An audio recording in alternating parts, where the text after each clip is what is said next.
Shalom dan puji Tuhan saudara atas kebaikan Tuhan pada setiap kita, sehingga pada pagi ini saudara, dengan izin Tuhan kita boleh bangun dengan tubuh yang sihat, pikiran cergas dan semangat yang berkobar-kobar untuk melayani Tuhan. Untuk memulai renungan kita, mari kita tunduk kepala dan kita berdoa. Bapa Syurgawi, terima kasih atas kebaikan-Mu karena bersama dengan kami sementara kami mendengar dan mempelajari firman Tuhan. Dalam nama Yesus kami berdoa. Amin. Saudara dan saudari yang dikasihi dalam Kristus, tajuk renungan kita pada pagi ini ialah jangan lupa identiti diri. Mengapa? Firman Tuhan di dalam 2 Samuel 12 ayat 8 katakan, telah kuberikan isi rumah tuanmu kepadamu dan istri-istri tuanmu ke dalam pangkuanmu. Aku telah memberikan kepadamu kaum Israel dan Yehuda, dan seandainya itu belum cukup, tentu ku tambah lagi ini dan itu kepadamu. Saudara, bacaan hari ini saya ambil di dalam 2 Samuel 12 ayat 1 sehingga 14. Ini merupakan kisah di mana Nathan mencelah atau menegur Raja Daud atas kesalahan yang Raja Daud lakukan. Dengan mengingati perjalanan hidup Daud dari seorang budak lelaki, kemudian mengalahkan Goliat, kemudian menjadi orang kepercayaan raja, hingga akhirnya menjadi Raja Israel, memperlihatkan rancangan dan penyertaan Tuhan dalam hidupnya. Daud juga hidup dalam ketaatan dan takut akan Tuhan. Namun, pada waktu atau pada masa kejayaannya, Daud telah jatuh di dalam dosa. Itu makanya saudara, dalam bacaan kita hari ini, Tuhan mengutus Nabi Nathan datang kepada Daud.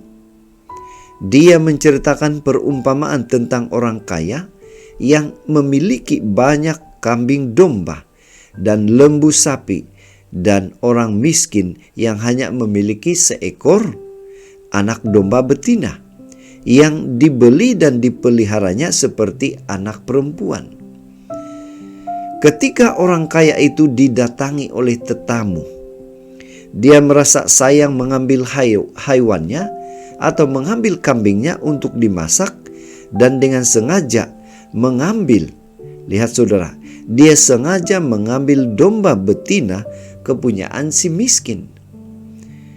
Mendengar kisah itu, Daud merasa marah dan dengan tegas hendak menghukum si kaya.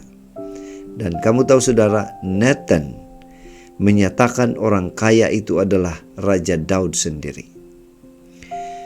Terus saudara, apabila ditegur oleh Nabi Nathan, Raja Daud merasa seperti ditukul, seperti dipaku, karena ditegur dengan keras. Dia memang telah mengambil istri Uria Batseba, dan tanpa merasa bersalah dia menyusun strategik yang begitu tersusun, dan menyusun strategi perang yang akhirnya membuat Uria meninggal. Tampaknya saudara, Daud dalam situasi ini dia lupa diri. Karena merasa Tuhan di pihaknya, dia malah berbuat sesuka hatinya tanpa memikirkan akibat dari pilihan atau tindakannya. Saudara, yang menjadi pertanyaan untuk kita ialah, apa pengajaran, apa aplikasi daripada cerita Daud dan Nathan ini? Kita juga boleh jadi pernah lupa diri. Mungkin situasi ini pernah berlaku dalam hidup kita. Kita lupa diri. Kita lupa bahwa kita dulu orang berdosa dan kini telah ditebus oleh darahnya yang kudus. Kita lupa bahwa hidup kita adalah milik Tuhan. Kita lupa bahwa kita hidup untuk melakukan kehendak-Nya, yaitu mewartakan atau mengabarkan kabar baik kepada orang lain. Oleh karena itu, janganlah sampai kita lupa akan jati diri kita. jika kita lupa diri saudara, dan ini yang berbahaya, jika kita lupa diri, dosa telah mengintip di depan kita. Itu sebabnya pada pagi ini saudara, mari kita beritahu atau ingatkan diri kita untuk tetap mempertahankan identiti kita sebagai anak Tuhan yang benar. Inilah doa dan harapan kita saudara, dan mari kita bersyukur karena kita mempunyai Tuhan yang luar biasa. Dia akan memberikan kita kemampuan, kekuatan untuk terus menjadi anak Tuhan yang setia.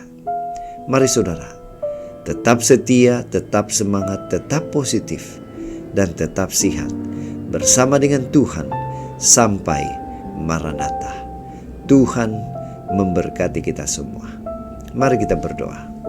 Bapa di surga, terima kasih atas kebaikan-Mu karena menyertai kami sementara kami mendengar mempelajari firman Tuhan. Dalam nama Yesus kami berdoa. Amin.